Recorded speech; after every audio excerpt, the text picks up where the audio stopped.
Yeah, I watched them all. All righty. All right, just give us about, I don't know. All right, I think we're up. Hi, this is Sarithkin. I'm from Ontario. This is part of my quest to interview 50 Dukes this year instead of fight them, since all the wars were canceled. I'm here with Duke Sean, who is a friend, and I'm looking forward to talking to him a little bit more about his personal journey. Duke Sean's from Artemisia. He's been king 6 times. 6 times. And Prince once. Prince once. All right. So why don't we just start at the beginning? When and how did you find the SCA? I was taken to a fighter practice in the summer of 1982.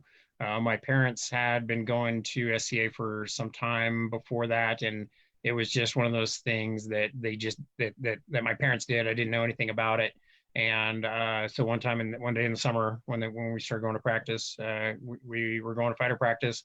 We were driving by the park, and from where the road was, we could see the fighting happening down below before we actually got into the park. And I remember saying, I don't know what you guys are doing, but I'm going to be doing that. And it turns out that's where we're going. And as soon as I saw the fighting, I was not quite 12 years old at that point, so about a month before I turned 12. And as soon as I saw it, I was hooked. I knew that that's what I wanted to do for the rest of my life. I've never had a passion for anything else like that. There's never been anything that has gripped me as quickly as SCA combat did. It was just I was just in from the get-go. So that's how I found it. Did you continue to play without your parents, or did your parents play too? My parents, my mom still plays, and actually Nisa's second reign, I was able to give my mom a court barony. So she doesn't play as much anymore, but she's still a paying member. So she still plays. So they were in. It didn't grab them the way that it grabbed me. And then becoming a page to a knight, and then later becoming Squire to Brian, it was kind of off to the races at that point. And I was very fortunate that I had a lot of leeway, where my mom was willing to let me run off with Brian and follow his instruction. So, but yeah, she still played, and she still does to some degree. Did you meet Brian at that first practice or event? I think I saw him within the first, I think maybe at the first practice, I was, people were, carrying armor to their cars and stuff. And it just seemed natural to me to want to help them take their armor to the car, or, put their armor on or take it off or whatever. And I was in and around the fighting from the very beginning. It was, I want to say, probably that winter, maybe the following spring. So maybe the spring of '83, I guess. Where I'd been around Brian and I'd seen him, and he asked me, if I'd thought about fighting, and I said, yeah, I'm totally going to do that. I said at one point, I said, I'm sure I'm going to, get some carpet armor together and cobble together what I can to do this. Well, at the time we had a pretty active armoring guild with a master armorer, Master Shearheart Blackstar, and Brian was working with him, and Brian said, that's not going to work. He said, if you're serious about doing this, you let me know, and we will make you real armor, and we will show you how to do this for real, and we'll show you how to fight for real. So it was very, very early on that we had that conversation, and it was the next week, I think, that I went to Brian and said, I really want to do this, and that's when the Pell work started. Wow. So was there any kind of youth combat at that time, like foam or boffer? There was certainly nothing codified. There were kind of boffer weapons around, but there was not any kind of youth program at all. And at the time I started doing Pell work, the minimum fighting age for the society was 14 years old. And then 6 months after I turned 16, they changed it to 16. So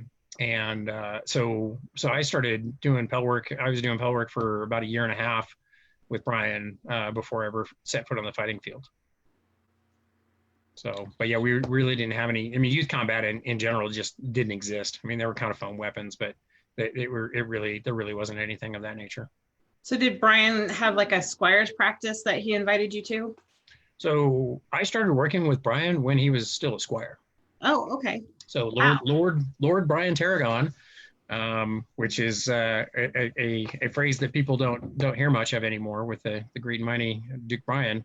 But yeah, I knew him when he was, when he's just a squire. I started working with him, and it was pretty clear even then that he was going to be getting knighted at some point. And the instruction he gave me was certainly good enough for me. I mean, we had a good rapport from the very beginning. So yeah, but he was unbelted when I started working with him. So why, of all the people that were fighting there, did you gravitate toward Brian? I honestly don't know. I'm very fortunate that I did. I was actually a page to another knight prior to that, Sir Cormac McGuinn, who recently passed away. So I was a page to Cormac for a couple of years, and when I decided to be Brian Squire, I actually had to have that conversation with my, at like 13, 14 years old, I have to have that conversation where, I tell this guy that's taking a man under his wing that I wanted to fight with somebody else. And I don't remember what it was. I think it was, again, because I was carrying armor for everybody and helping them take their stuff to the car and everything, because it just seemed natural to just be around it. And Brian was one of those people, and he was certainly up and coming. He certainly fought well, but I mean, you've met Brian. He's very gregarious, very charismatic, and I mean, I can't say enough about how just genuinely kind he was to me, and that may have had something to do it. But yeah, it was pretty quick that I realized that that's somebody that I wanted to work with. And again, I mean, the Cormac, who I was a page to before that, was a knight. He was an accomplished fighter. So it's not like, well, this guy's going to go on to win 11 crowns and 2 kingdoms. There's just kind of, as I say with a lot of my squires, some of it is fate and some of it is design. I feel very, very blessed to have been a squire.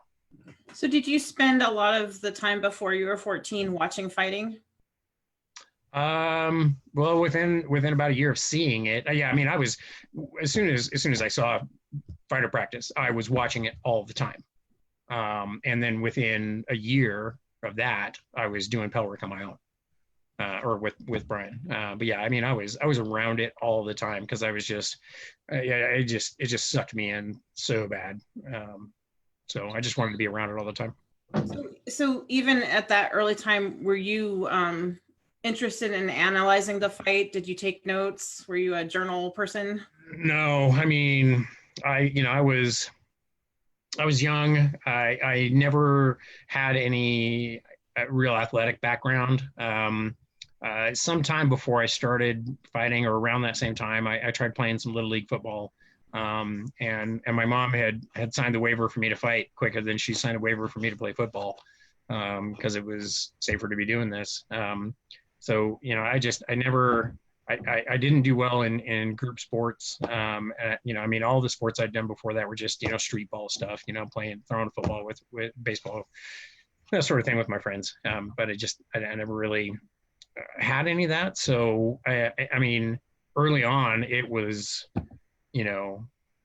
I just did what Brian told me to do. Right. I've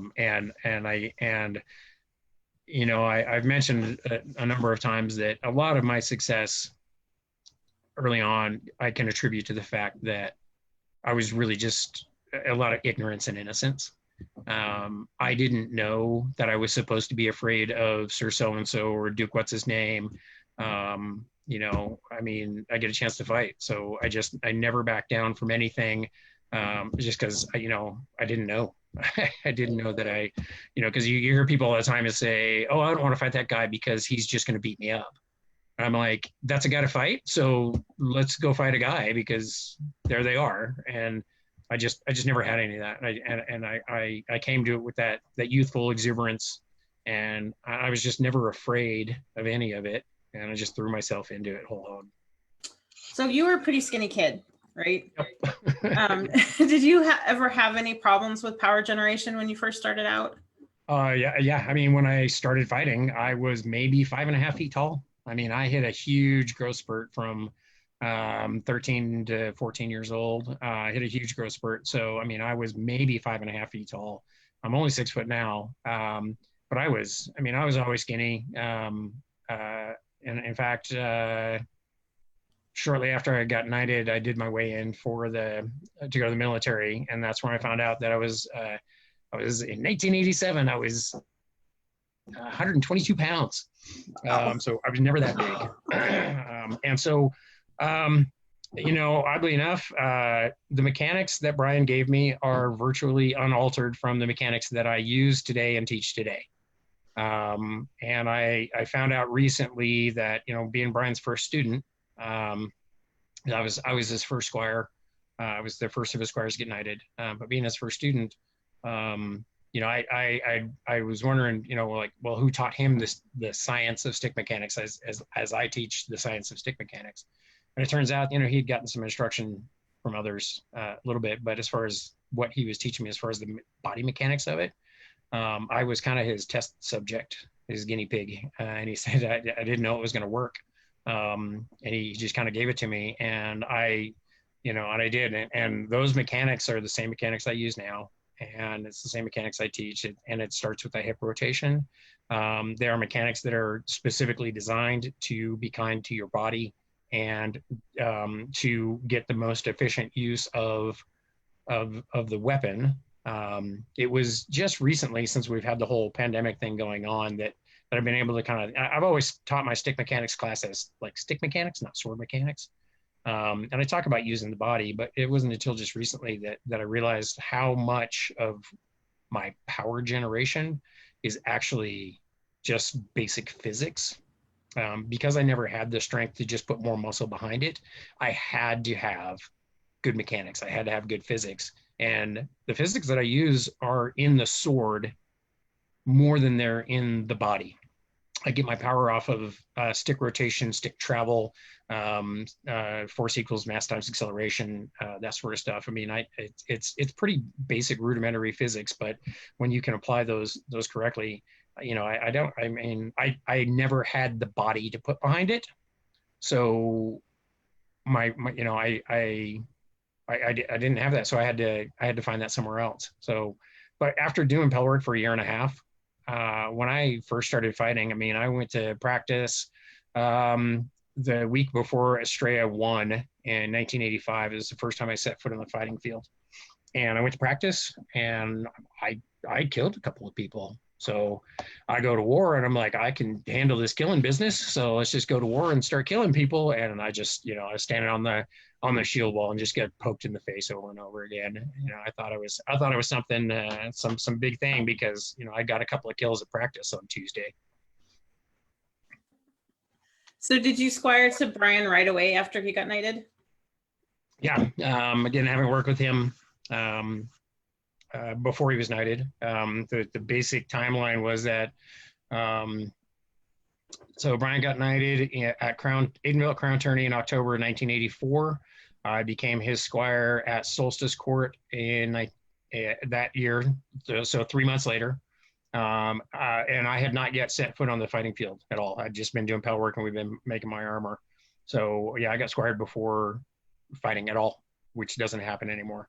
So Brian got knighted in October. I became his squire in December at Solstice Court.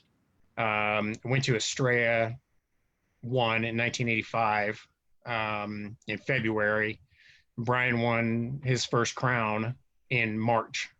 And that was the first of 5 crowns in a row with the required break in between. But yeah, I mean, so as far as I knew, you win crown, you take a squire, or you get knighted, you take a squire, you win crown. That's what you do. Yeah, that's the way this goes. I'm like, okay, I see how this works. So yeah, it was. I mean, I was just kind of waiting in the wings when he got knighted. So did you travel with Brian when he was king all those times? Yeah, yeah, a lot. So Um, how beneficial do you think that was to your growth, being able to travel and fight people all over? it was huge. I mean, it was everything really. I mean, there's a book that I just finished reading called Outliers by Malcolm Gladwell. And it's an excellent book. I recommend it to anybody. It kind of demystifies the genius theory, where people are successful just because they're smart. I am definitely a product of circumstance. I am a product of good timing, some passion, but I just happen to hit everything at the right time. Getting to know Brian before he was a knight, and at the age that I was, just everything kind of coming together as it was. But I mean, a lot of my path was, yeah, Brian wins crown, and it's like get in the car. He had to go to this event anyway, so get in the car. We're going to this event, and everywhere we go, everybody wants to fight the King of Aidenbelt. And so the Brian gets done and he says, well, thank you very much for your time. Would you be so kind as to fight my squire here? So I'm getting Brian's cast-offs, from the King of Aidenveld. Everybody wants to fight him, and of course, those are the kind of people that are more than willing to fight the King's squire. They're like, yeah, sure, we can help this guy out. And so, yeah, everywhere we went, he's like, go fight that guy, go fight that guy. And again, I didn't question, well, how many times has that guy been king, or who's this knight or whatever. Yeah, just go fight this guy. Okay, I just went to fight him, and as it turns out, I mean, I'm constantly surrounded by the best fighters in our sport, and it has been like that from the very beginning for me. I've never known anything else, and so I have kind of gravitated towards them, throughout the years we're in, until now, obviously, and I haven't known anything else, because I was introduced to and I was raised by the legitimate legends of our sport. Right. And I mean, that's kind of cool in a way, because I mean, really the way to get better is to fight the best. And for you to not have any fear, I guess, of anybody is a huge bonus. Yeah, and honestly, I mean, there's a lot of, if I knew then what I know, if I knew then what I know now, yeah, I mean, I get why people, don't want to. I mean, especially as you get older, it's harder to have the freedom to just to fail. Honestly, there's so much ego that comes into play as you get older, that makes it, I think, far more difficult to overcome, to be able to, it's like, oh well, that guy's hell on wheels, and kicking ass, and I don't know if I want to tangle with that. And I never had that. And it's it was youthful exuberance, and yeah, definitely paid off. Do you still feel that way, or where it doesn't matter to you? Oh yeah. The bigger the better. Yeah, I mean, especially having become a trainer myself, everywhere I go, even though I'm teaching class, I'm always looking for that person. Every class I teach, I'm looking for that opportunity to find that person that is going to be able to give me something, or to give me something I can go home and work with. And the better you get as a fighter in our sport, the more difficult it is to get that, to be humbled, to get that woodshed ass beating, that drives us, that thing that makes me go home and say, well, that sucked. So, what am I going to do to make sure that doesn't happen again? And that's what drives me. And it's harder to find that. The better you get, the harder it becomes to find those people that can demonstrate those deficiencies. Right. So you got knighted right before you went into the Navy, right? Yes. Okay. It was about a year. It was about a year before I went in the military. Yeah. Okay. We had talked, just the two of us, a different time about sort of your frustrations about going into the Navy and not feeling like you were on the same path as Brian, right? Yeah. And I think that's Yeah. really important for people to hear about you, because people see you and they think, oh, natural talent, he's been good his whole life, blah, blah, blah. And which totally isn't true. I mean, you've been doing Pell work since you were 12. So, Yeah. but if you could just talk about a little bit about like your frustration, I would appreciate Yeah. it. So, I mean, it's kind of a really important part of my origin story, if you will. Um, so, I was knighted before I went in the military. And I was as a fighter. Yeah, I was that good. I was competing with the Knights of the Kingdom, at the time. And so it would have been reasonable for me in the 6 years that I was in the military. It is more than reasonable that I could have won a crown in Aiden before I eventually won cornet. Um, but I spent that time in the military, and when I got out, I had all of this coulda, woulda, shoulda baggage that I was carrying with me, where it's like, oh, if I hadn't gone into the military, then I could have won crown already, and I could have been this great big thing, and it was, and that stuck with me for what seemed like an eternity, and it's all self-driven, and it's all ego, it's like again, Brian, having seen Brian do it, you win, you get knighted, you win crown. That's the deal. Got knighted, did my time in the service, and got back. It's like, okay, so now we get to the business of winning crown, because that's what we do, right? Um, and it was every time I did not win crown or coronet list, I was just devastated, because I didn't meet my expectations, and this is where I learned about victory conditions, and because that's why I tell the story of victory conditions as I do, as what does it take for you to consider your fighting experience to be a success, and if winning the tournament, if winning crown tourney or coronet list is the only measure of success that you can accept, you're going to be grossly disappointed a vast majority of the times, and it will eat you alive. And and it did. And it was, and again, it seemed like an eternity. And every time I didn't win the list, I would just beat myself up. And it was when I was finally able to let go of that. It was when I won cornet list. I was the second to last prince of Artemisia, and that was the first time that I was able to truly be free of the coulda, woulda, shoulda, and all the baggage that I had created for myself. And and one of the things that I'd realized going into that list was, I'm going to win coronet list. I'm going to win crown. That is an inevitability. Like, it is going to happen. So let's stop worrying about when it happens, and try to enjoy the process. And I'd realized that it doesn't matter if I win the list or not. I am going to do well in the list. I'm going to go deep in the list. And if I keep working at practice, then I'm going to continue to be a better fighter. I was raised by the best fighters in our sport, and if you fight enough in that environment, you kind of have to, you kind of end up being successful. But it was letting go of that baggage, is my lesson. It's the single greatest lesson that I try to teach people.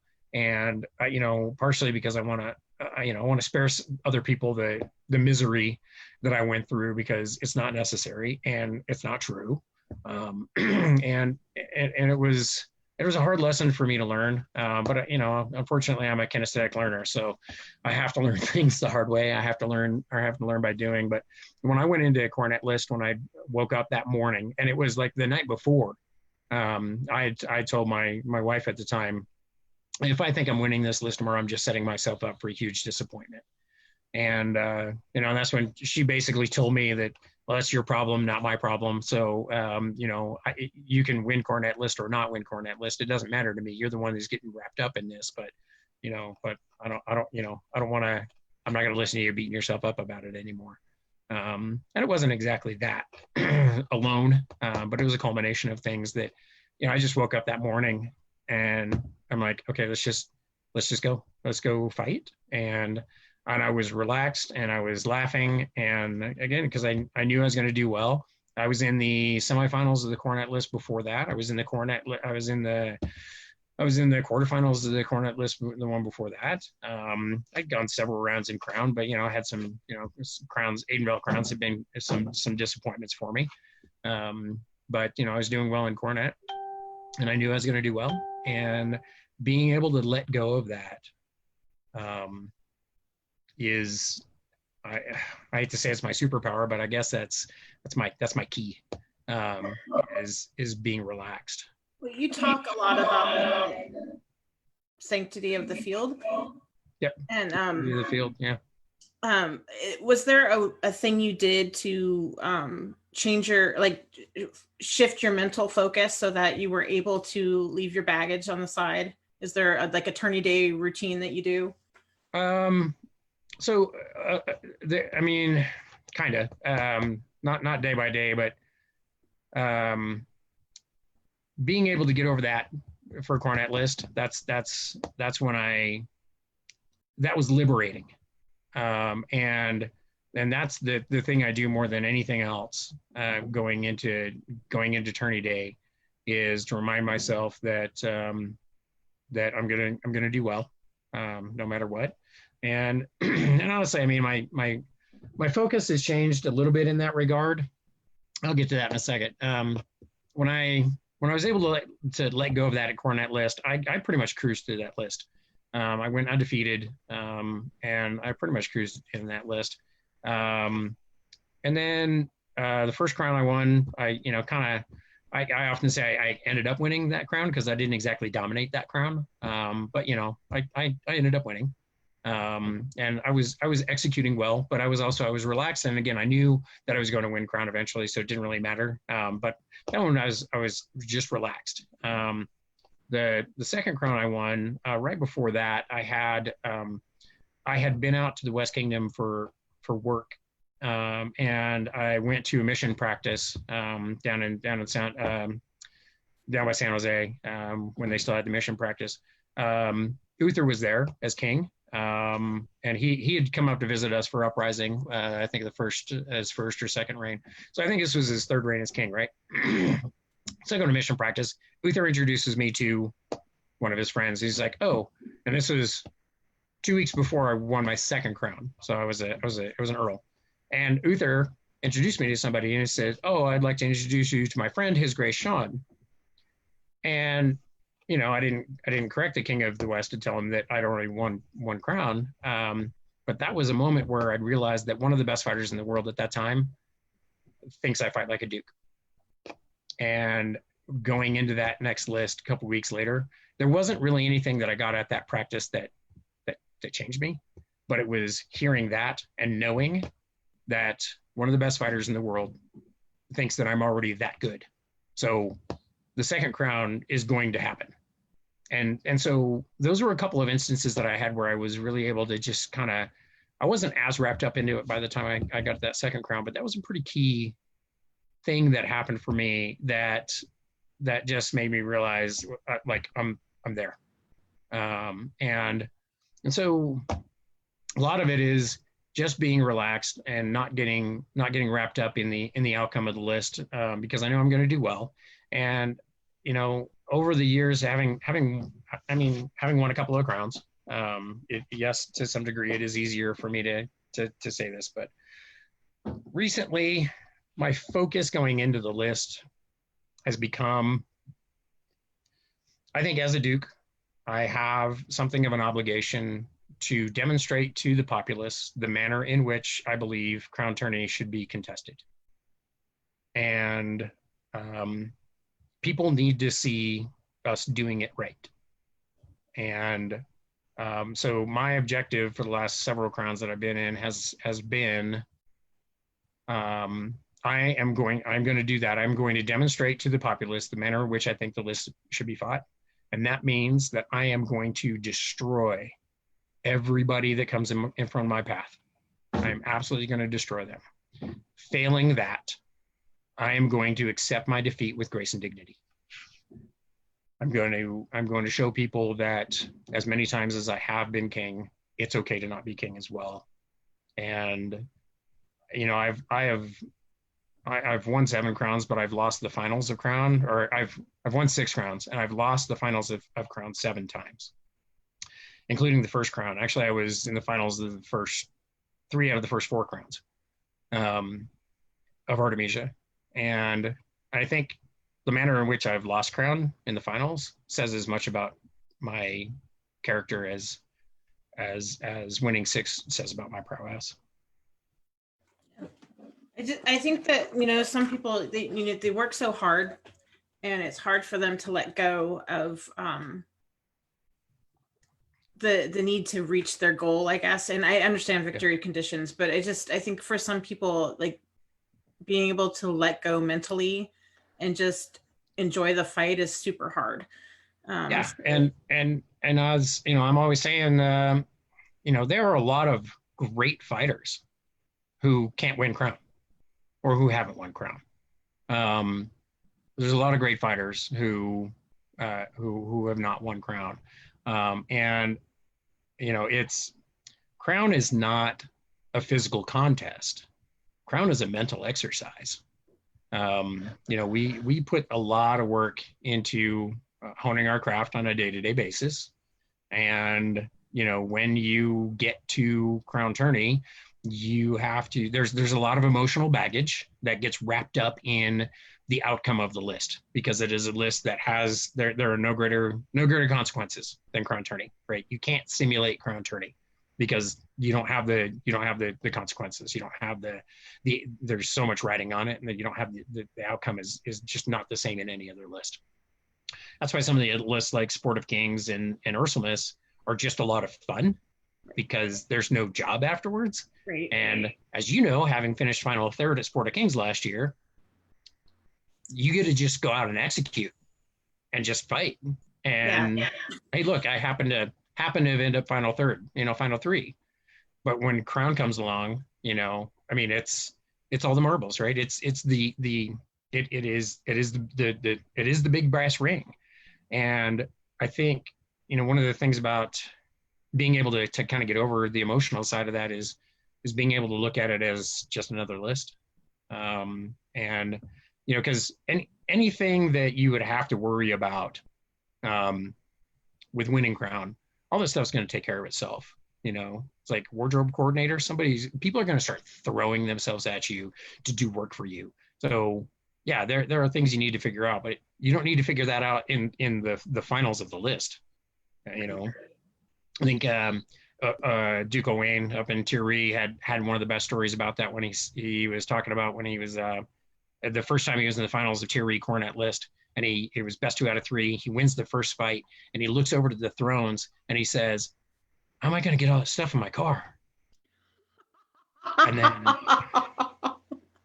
And then it all fell apart, And then he did just fine for himself later, having been Prince of Thierry and winning crown immediately thereafter. But yeah, it's like when those things come into your mind, those are the things that keep people from winning crown. Is those thoughts? Is that moment where you're in the third fight of a best 2 out of 3, and you take that guy's leg, and there's this giant thought bubble over your head that says, "I'm about to win crown." That's when the wheels come off. That's when everything falls apart. You just got to execute and do it. So crown is not a physical contest. It is a mental exercise. And the people that are able to release themselves of the consequences and the outcome and not getting wrapped up in what it all means, those are the people that are able to execute best. Interesting. Okay.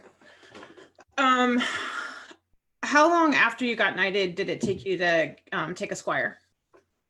I I didn't want to take any squires while I was in the military because it didn't seem at the time it just didn't seem like I was going to be around long enough to really carry that to fruition, as it were. So I really didn't take any while I was in the military at all. And probably the closest relationship of that sort that I had was with Duke Hubord when he was a teacher on Guam. He got there. I heard him telling his story. The part of the story that he left out was so he said that he'd been to every bar on Guam, in his armor, trying to see who was going to show up, and then he found out where practice was. We were holding practice on the military base where I worked, and practice was right by the front gate. So one day we're at practice and we hear somebody honking a horn, and we look out the front gate, and Robert's got his helmet in his hand, waving his helmet furiously, honking his horn at us. So we signed that guy on, and so we got him onto base, and then after that we moved practice off base so that he could go. So that was probably the closest relationship I had while I was in, because I just didn't think I was going to be around long enough to take a squire and see them knighted, and knowing that when I leave in 2 years, that when both of us go into different military bases around the world, and this is long before the glory of the internet, really, it just didn't seem right. So it was after I got out, I think it was I want to say it was 95, 96 when I took my first squire, and that didn't work out for a number of reasons. He doesn't play anymore. But it was a learning experience for me. Didn't quite work out as well as Brian Squire and me before I started fighting. But the first couple of squires I had taught me really the most valuable lesson that I have in the students that I have, and that is you can't teach passion, and it's the one thing that I can't teach. And if you have passion, if you love our sport, then I can teach you anything else you need to know. But I can't teach you to love what we do. And the first couple of guys I had, they liked fighting. They liked being around fighting. But, Timmer, Raven, Michael, Dunker, all these guys that Tiernan, Lachlan, all these guys of mine that they all have that passion for our sport. And that kind of became my defining criteria. Because it's the only thing I can't give somebody. Right. So I was asked to ask you how many of your squires have been knighted, and I think you listed them, but I didn't count. I have a total of 7 squires who have been knighted. I have 6 grand squires who have been members of the chivalry as well. So I had Tierlock, Timmer, Michael, Raven, Lachlan, Dunker, and then Tiernan. Okay. So then how many of them are dukes? 3? 3 dukes in a count. Yeah. I've been pretty blessed, and like I said, I look for that passion. That's the one thing they have to have. But other than that, after that, it's a combination of fate and design. There's and it's also, I have pretty high standards, and I let them know about those standards right up front. And I was gonna say, I mean, when someone signs up with you, especially in the last 10 years, I mean, it's pretty obvious that you're going to expect a certain level of commitment and work. Yeah, and part of that comes from the fact that after having been knighted, and the first of Brian Squires to get knighted, and then I was in the military a year after that. By the time I got out 6 years later, there was a whole string of Brian Squires who had been knighted. And when I got back, there was the word on the wind was, that the easy way to get knighted was to be Brian Squire. And, knowing the amount of work that many of us had put into being Brian Squire, I took a little bit of exception to that. But one of the things that really struck me about that was that I wanted to make sure that perception didn't follow me. And I wanted my squires to know that being squired to me was going to be absolutely the hardest possible path to knighthood in our kingdom, and that you may there may very well be somebody who gets knighted before you who does not meet our standard. And honestly, the only standard that I have is, I don't believe in the you have to beat X number of knights X number of times, or you got to compete this well on this list or whatever. I don't believe in any of that. The only standard that I've ever had for my squires being knighted is that you will not be accepted into the order. You will be demanded into the order. You're not going to get into the order just, because we haven't knighted somebody in a while, and I guess it'd be okay. And I've had a couple that were pulling well, and then something happened, and I put it off. In fact, every one of my squires who's been knighted at some point when they got brought up in circle, at some point early on, they've been shot down in our circle, and they've been shot down by me because they did not meet the standard that the two of us had agreed on. And I'm very upfront about that from the beginning, that this is the standard that I have. And if you want to be my squire, that's what you get. But you also know when you get knighted, you made it, that you passed the highest possible measure, and that there will be no doubt. I don't expect a unanimous polling, but there will be no doubt. There's not going to be people sitting around going, well, how come that guy got knighted? So Merrick wants to ask if you set those expectations from the beginning, and are there any other expectations that you set at the beginning? That's the gist of it. Yes, I do absolutely set those from the beginning. And again, that goes back to having heard how being squired to Brian was the easy ticket to knighthood. I wanted to make sure that anybody that got squired to me didn't, was not under that delusion. So yeah, I set that standard from the very beginning. And also at the same time, it's like, if you have that passion, I will. I can give you everything you need. I can teach you everything you absolutely need to not just be a good fighter, but to be a good knight. And so it's not like, I've had seven of them graduated, so it's not like it's an unattainable bar. But yeah, I set that from the beginning. It's always interesting to me, the different bars that knights have for their squires, and how we don't really communicate to each other in council that we have these different bars. And then people will be like, well, why didn't you ever bring that person up? And I'll be like, because my standard is that I don't bring up my own people. You know what I mean? Like, yeah, and I don't bring up. Likewise, I don't bring up my own squires. I won't do it. And again, they've all been shot down by me before they got knighted at some point, because they didn't meet that standard. They will gain their own renown. And I've seen a lot of squires over the years who have gone through that period of self-doubt of, well, why is that person getting knighted? I can kick their ass 6 weeks from Sunday. And why are they getting knighted and not me? And my answer to that has always been, the reason you're not getting knighted is because you're sitting around asking, how come you haven't been knighted yet? And that's that's another one of those things I tell my squires from the get-go is, don't ask me, when you're going to get knighted, because you're going to get knighted when I say that you meet the standard that we agree to. And that standard is that the knights of the kingdom come to me and say, we have to have this person, that you are demanded into the order. And until that happens, then know that you haven't done what we expect.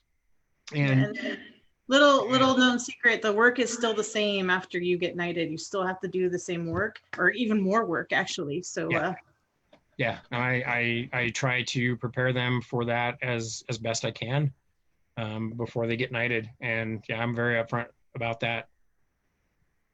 Well, let's talk about you reigning. Like, what's your favorite part of reigning? Making people cry. In a good way. Is giving out awards. When I think I'm well known for having pretty high standard in the awards that I give, because I think a crown makes a pretty strong statement, not only in the awards that they give, but in the awards that they do not give. And to me, an award recommendation is a recommendation, but it's not a mandate. And so for the most part, so in our kingdom, we have AOA level orders and we have GOA level orders. And for the AOA, the AOA level orders, I will take a generic recommendation on those. But if I'm giving somebody something that comes with a grant of arms, I'm going to put some thought and consideration into that. I'm not going to show up at an event and do a on the spot GOA order for anything. If somebody is doing that level of work, then there should have been a letter of recommendation for them or multiple letters of recommendation for them before I showed up the morning of the event. The one thing that I'm very liberal about as far as giving out awards is blanket AOA. It's the first recognition that we have in the society. It's that first thing that says that we recognize that you're here and that you're a contributing member of the society and that you're going to be here for a while. And, that's one of those things that, I've definitely had those where somebody says, hey, I think this person should have an AOA. I'm like, you make me a scroll and I'll make it happen tonight. I can do that. I'm very liberal about that. And, there are people, and I think especially at the Word of Arms level, it's a classic, I thought they already had an award of arms.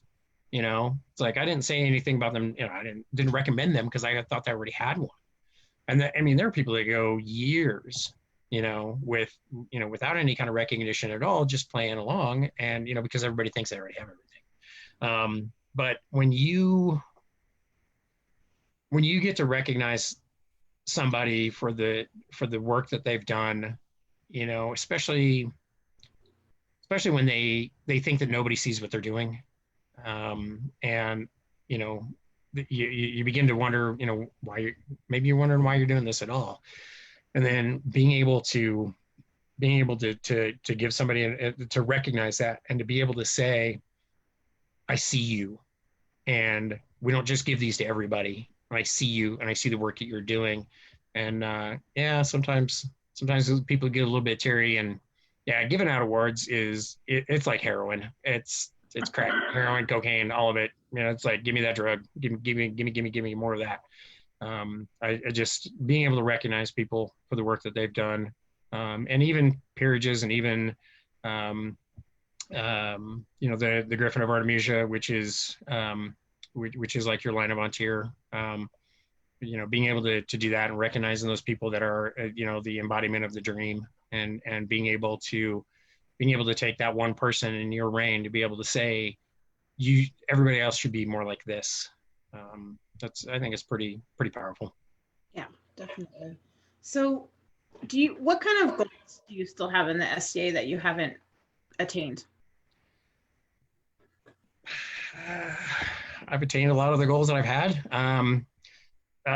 Let me put it this way: the thing that keeps me going now, because I've certainly had, enough accomplishment for myself, and I know that I can, I can be king again.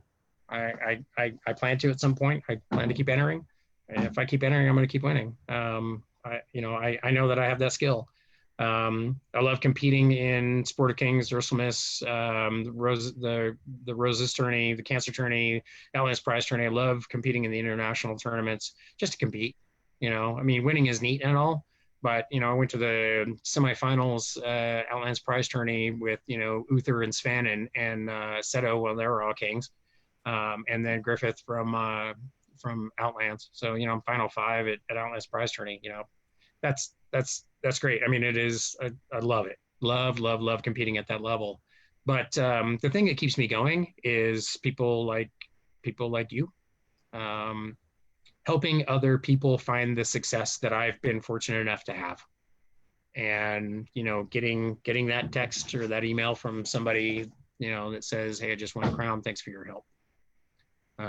Being able to affect that, being able to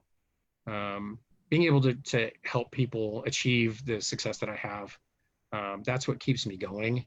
And then, it doesn't hurt having one of my former students like Timmer, who is becoming a trainer in his own right as well, and watching him pass on those lessons and being able to see him come into his own as a trainer, seeing my squires taking squires of their own.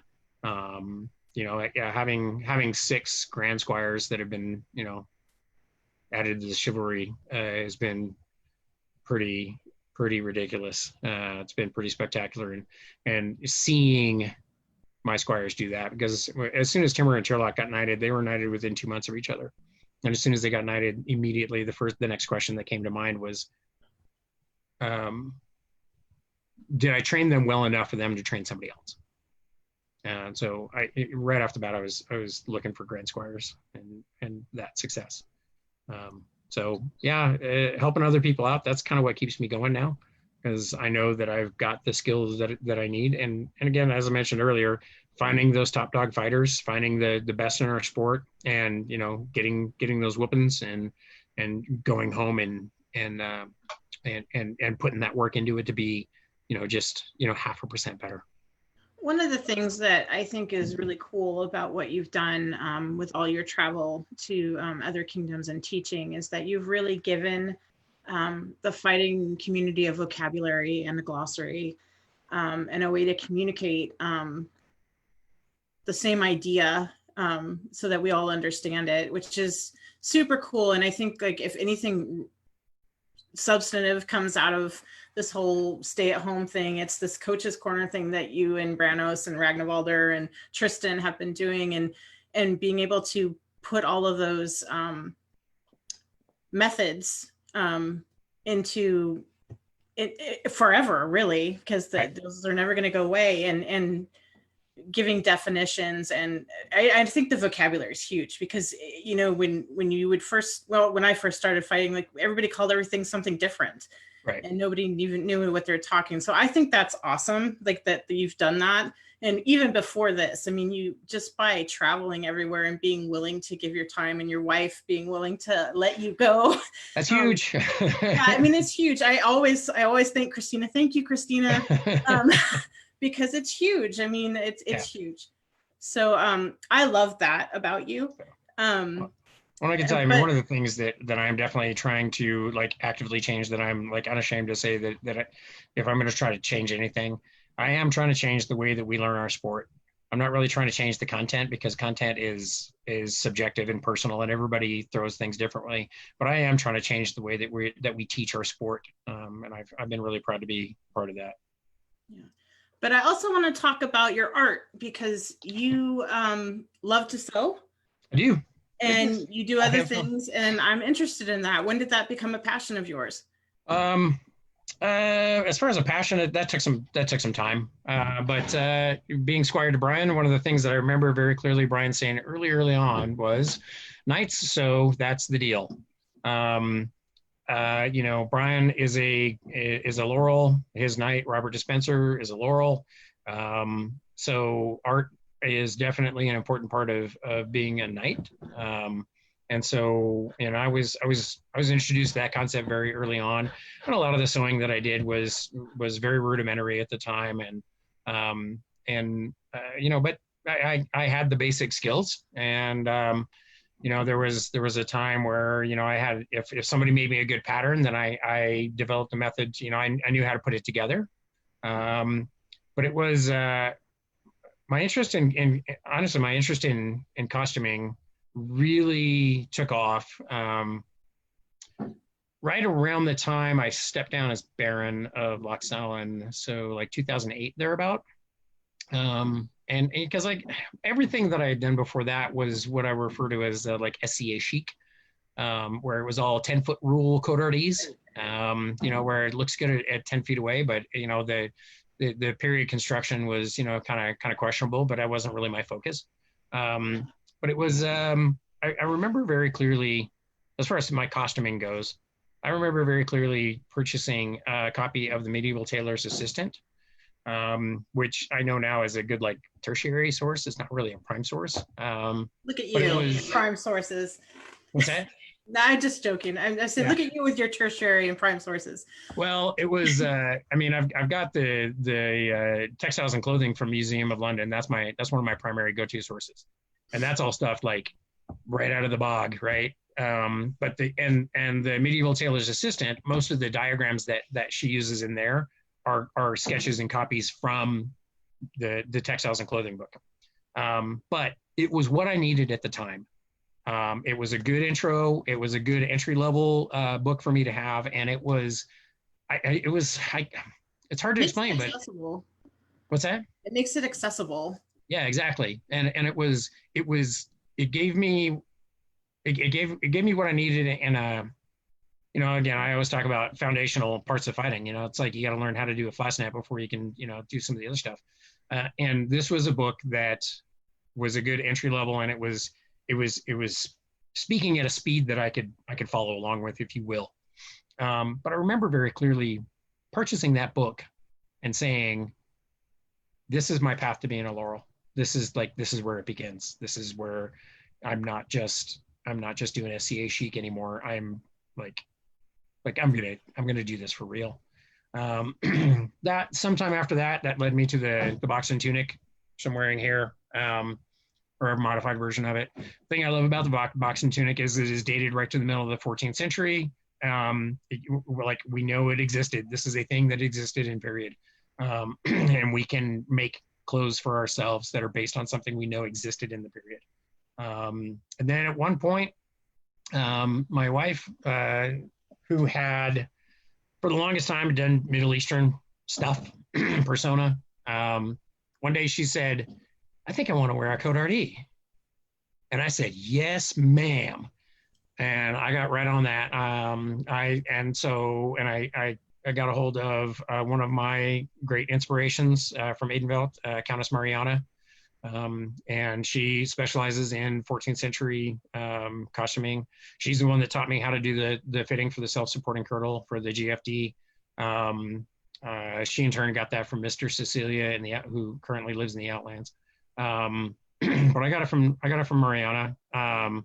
And I remember one day, I'd been trying to do it, and I'd looked at it in the books, and I was trying to do a fitting, and I called up Nikki, and I was like, this just isn't working. And she says, well, grab it at the shoulder seam right there and pull up. And I did that. I'm like, oh my God, it's a miracle. And so we flew her in one year. God, it was 10 years ago. I flew her in, and she did a class for me that weekend on how to fit that. And I've been doing that ever since. And yeah, that came from my wife saying that she wants to Code Art-E. And that's a dress that is very flattering. It's a great look for a woman, because you get to show off the parts you want to show off, and you get to hide the parts you want to hide. And her just kind of randomly popping off with, I'd like to do this. I'm like, oh yeah, let's do that. And that is really, so that's kind of how my costuming path kind of took off a little bit. And then, you other than that, you need things to try to be more medieval. It was my Grand Squire, Sir Bartholomew Hightower of Canterbury, who started making wooden shields. And he made I'd been using a T6 aluminum shield for like 10, 15 years. And Bart made me a wooden shield one time, right? I think the first time I used it was 2 weeks before I won crown with it. And I haven't gone back. All my shields are wooden shields now, and I can make whatever I want. And done some of that, and it's like you generally need stuff. I do some silk banner painting. I haven't done any of that in quite some time. But painting the silk banners, making a shield, costuming. During our last reign, I got a little bit into fabric stamping, because again, it was like, I'd really like to do this, and nobody's available to do that for me. So here I go. The big thing that I did in my last reign that I really kind of got into was brass etching, which I got from Viscount Antoni Mashinovic, who in turn got it from His Grace Arthur in Aidenveld. And it was one of those things. It's like, hey, I really like the work you're doing. I'd kind of like to do this for some of our guard for our reign. And he said, well, I was like, my queue is just filled up. I don't really have time. I said, well, okay, well, it looks like I'm doing this then. And so he taught me how to do it pretty much over the internet. And, and I think, doing some of the smaller stuff. I mean, it started with the costuming. And that's led over time to things like, yeah, if I want to do brass etching or if I want to do fabric stamping, it's like, I've got I got enough confidence in the art process that I'm willing to try anything, and understanding how perfection works, how understanding how to get better at things. When I started doing the brass etching, I took pictures of every stage of the very beginning stuff because I wanted evidence of the worst stuff that I made.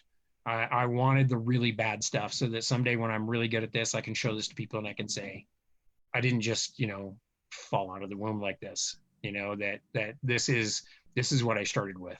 So it's been a process. I love it. I love the art that I do. I love my friend Mr. Espirites out in the Outlands, who's one of my pseudo proto laurels.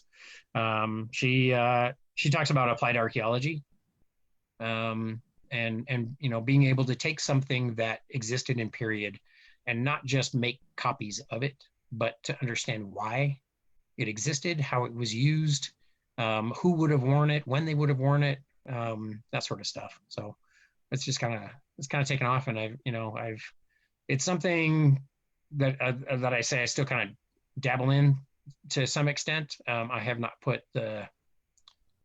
as much focus into that. I mean, it's kind of a slow burn for me, I guess. It's just one of those things that I'm taking my time, but with the pandemic, I've got a lot more time. I've put up a couple of videos for some classes that I've done, and all of a sudden my fighting YouTube channel is quickly turning into an arts YouTube channel. All right, let's look at your killing tools. Radio. So we'll start with the sword.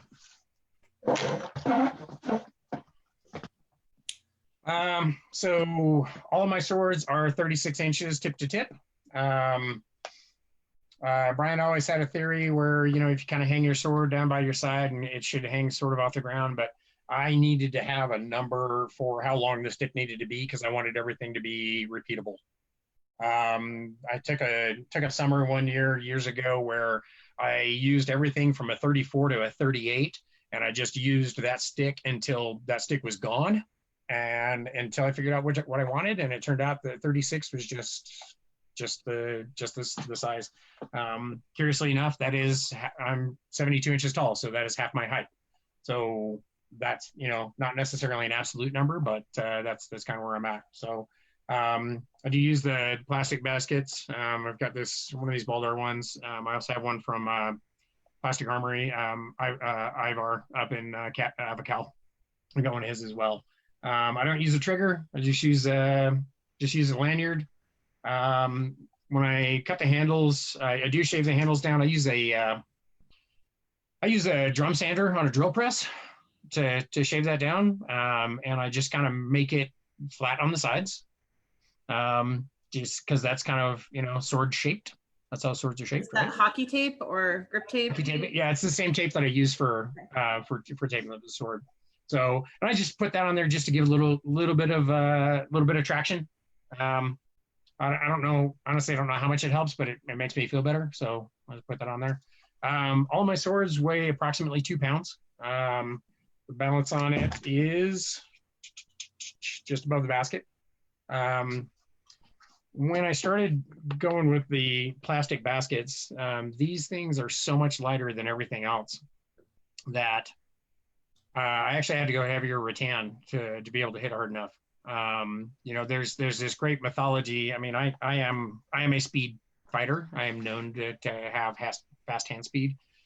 So there's this great mythology that I'm going to use the lightest possible sword that I can so that I can be faster, right? Well, that doesn't really do any good if you can hit super fast and nobody can feel what you're doing. Right. So when I went to the plastic basket, I actually had to go to 1 3/8 rattan so that I could actually hit hard enough. And it doesn't look like you plane it, right? I do not plane it. No, that's just around there. I just shave the handles just on the sides a little bit. I don't put the individual finger grooves in like some people do. That just seems like a lot of work for something that I'm gonna be throwing away I'm not gonna be using anymore in about 3 months, and it's probably gonna take me another 4 years to actually throw it away. Because you have your rattan graveyard, don't you? We all have a bucket outside. We all have a graveyard. Yes. I don't use a thrusting tip. It's one of those things initially I got from Brian, who'd always said it takes more skill to kill somebody without a thrusting tip. But my views on that have certainly softened over the years. But so now the reality is that the reason I don't use a thrusting tip is because I'm too lazy to figure out how to put one on. Every time I've tried to put a thrusting tip on there, it just rips off within like 3 or 4 fights, and obviously I don't need it to be successful. I mean, I definitely believe that a thrusting tip completes the weapon system, right? But there's so many people, especially early on in beginning of fighting, where there's so many people that just want to use it for like a sewing machine, and just like they like their whole plan is I'm just gonna thrust until something gets through, and that's, to me, that's not fighting, right? The thrust and tip completes the weapon system in a way in which, admittedly, my weapon system is complete without one. But it's not a primary killing part. Yes, swords had tips, but that's not your primary killing mechanism. I definitely use the blade for that. So I tell you what, my husband is really, really good at thrusting tips. We're gonna make you a sword. All right, I'll take it. So yeah, that's it. So the biggest part for me about the weight balance and all that is the balance of the sword, but for me it is more the balance on the return. Being able to, once I throw a shot out there, being able to have a good natural flow in the return, getting back to my shoulder afterwards, that is far more important than the weight, or the length of it. Yeah. So, and then my shield.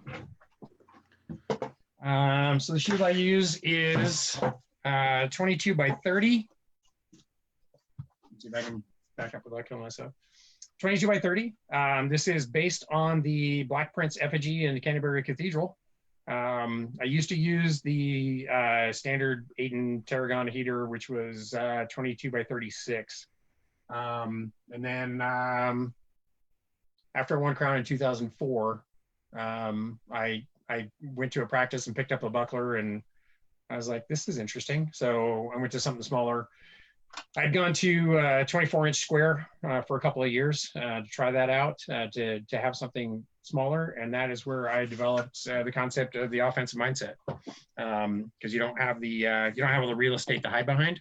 So I had to compensate with being more offensively minded, being more prepared to strike than to throw or to block. That got me more engaged in the actual fight, and I think there's definitely something that's made me a better fighter for sure.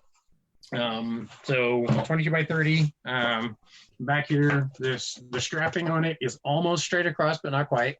The way that I kind of set this up is I just kind of put my hand in the natural resting position right here, and then I just kind of put the shield from there so that it is basically like at chin level, right? So with my arm resting naturally, it just sits right here.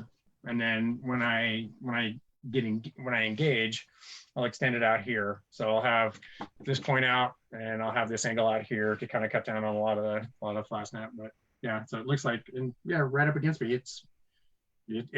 And one of the things about the philosophy I use with this is, rather than trying to cover all of one thing, I'm going to expose a little bit of everything. So yeah, you see a little bit of my head, you see a little bit of my leg, a little bit of my arm. And so it kind of creates an embarrassment of riches, where it's like, which of these marginal targets that I can get to, instead of having all of my leg or all of my head. So that's part of my general philosophy about where my setup is.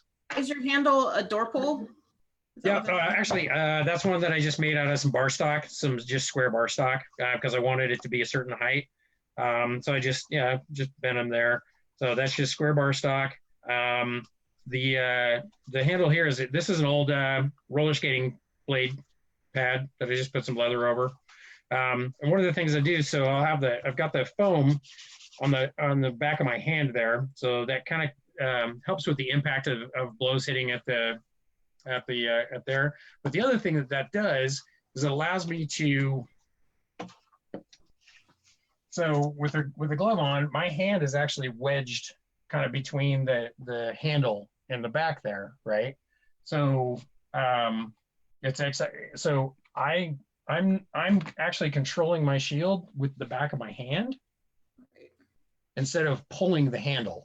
Does that make sense? And Yes. I know it seems like a subtle difference, but that allows me a lot of variation. It allows me to kind of just get some different angles that you can't necessarily do, and I get better control because the larger surface area of the back of my hand that I can use to control this in just an infinite variety of ways, as opposed to these 2 points controlling all of the shield.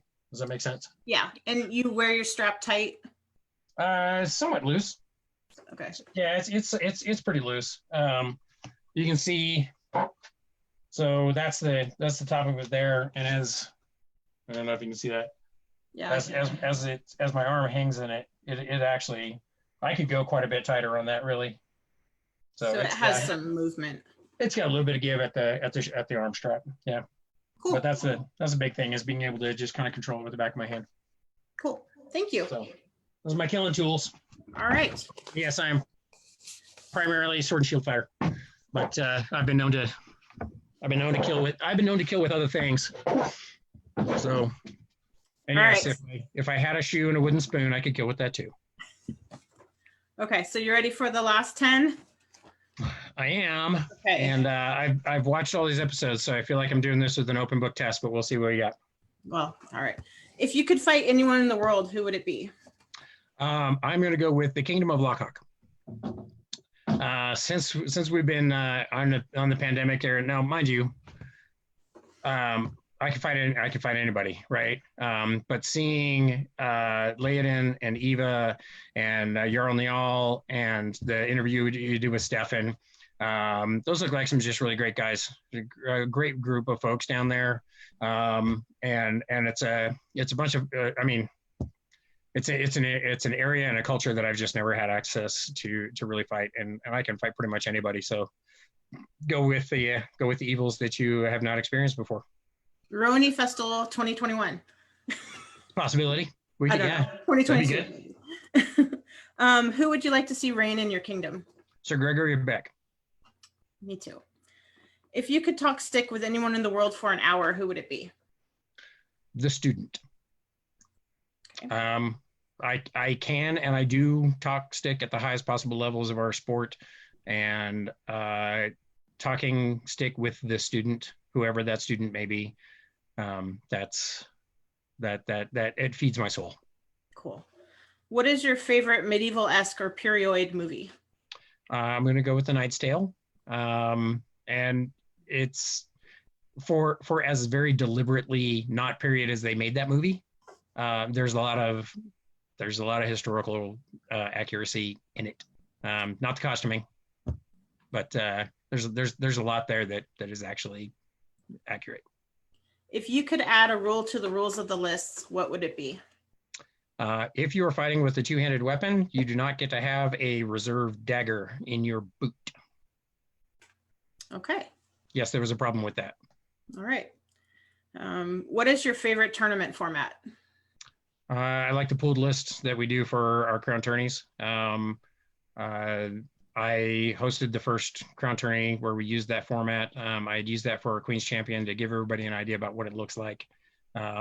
It's something that works well for us in particular because we have so far to travel and we have such a small population base, that having, somebody from the wilds of Montana, driving 16 hours to get to Crown to go to and out, that's not a lot of fun for them. What is your favorite event? SCA 20 year, 1986. Been to a lot of events. I've had a lot of good times, a lot of events that happen on a regular basis, but there was a certain magic that we had at 20 year. Brian was crown prince in his second reign. Trelawn was king. I was like 15 years old and the host with the most, and and it rained and we didn't care, and it was just magic. It's one of my favorite events ever. Cool. If you could have any helmet regardless of cost, what kind would it be? I'm working on possibly getting something from Acer Metalworks. I'm gonna bassinet with one of the water cut face masks Are you with the water cut serious? screws. Yeah. You're gonna upgrade? Oh yeah. I've been wanting to for a long time. I just don't have, the couple of grand that it takes to get the help that I want. So Okay. yeah, I've been wanting to for a long time. But the reason I use that crappy old helm is, I mean, I got it from Ice Falcon 20 years ago. It meets the weight standard for travel. It's protected me well. It's been a good helm for me. But yeah, I definitely want a bassinet from Dave. I just know you get a lot of crap about it. I do. I All do. right. But, I keep winning crowns. So, give me. It's Saturday morning at Estrella, and several people want to talk to you about last night. What did you do? Something that I no doubt will have to apologize for. What or who is your favorite fight ever? Duke Sir Sven Balger Gunnarsson. Hi, Derek. Hey, Derek. Sven is I've been raised by the best fighters in the world, and there's something magical about Sven every time I fight him. That is just I can't describe. It's a spiritual experience every time I get to fight him. He is absolutely my favorite fight in the world every time I fight him. Obviously, I'm a fan, so Yeah. I can't argue with that. All right, and then the bonus question: who is the cleanest fighter in your kingdom? I'd say again, Gregory Beck. Yeah, he's pretty cool. Yep. Yeah, all right, big fan. Thank you so much for talking to me. I really appreciate it, and it's been interesting. It really has. So thanks for having me. And all right, thanks, like everyone. I said, big fan of your work. Keep doing this. Good all right, stuff. thanks. Bye-bye. Okay, good night.